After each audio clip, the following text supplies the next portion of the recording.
Hey guys, as you know, we're trying to stay on top of the changes coming down from NAR. We've already had a lot of conversations internally as well as with agents about the things that we're implementing on our end to take some of the heat off of you as the agent as far as that buyer's representation and agent compensation form itself goes. We had some stuff kind of come up and some additional thoughts that have filtered through our brains in these last couple of days, and we wanted to take a deeper dive into that. Yeah, so I have a pre-qual that I've been working on, honestly, for about 2 weeks. It's not an easy file, lots of job changes, things like that. Wanted to make sure that we were super solid before they went shopping. So just yesterday, I had two different agents actually, aside from the person who's originally sent them to me, asking about that pre-qual. And so it just made me think like this is going to be an actually really relevant topic, I feel like, and truly a powerful tool for you guys to be using to make sure that we're protecting your buyer.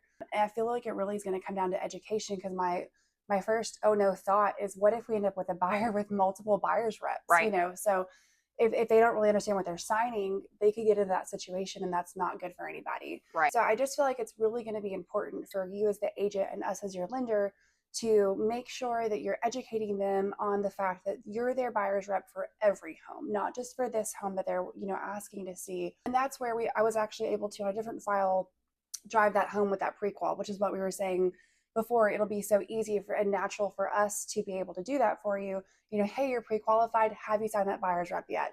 That's what you have to do next before you can see homes, So I really, really just think that the educational side of this is going to be huge for you guys to protect your leads.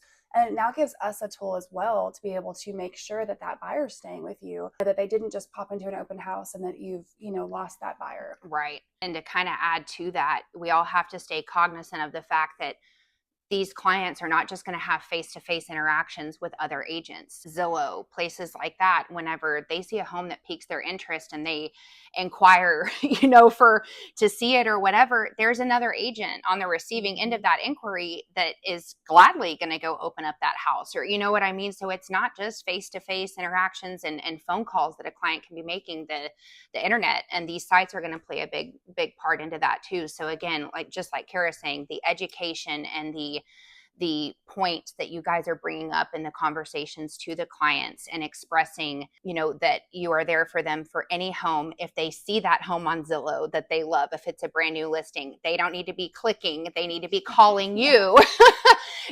So again, there's a few different avenues that we need to be sure that we keep in mind through this transition. Yeah, I think really, and just in conclusion, we've just kind of figured out quickly over the last couple of days, that education is going to be key there. Like talking about it, making it not a big deal, but a bigger deal than what we, had originally thought per se. Like let's make sure that we're driving home that you are their agent and we'll help keep them with you.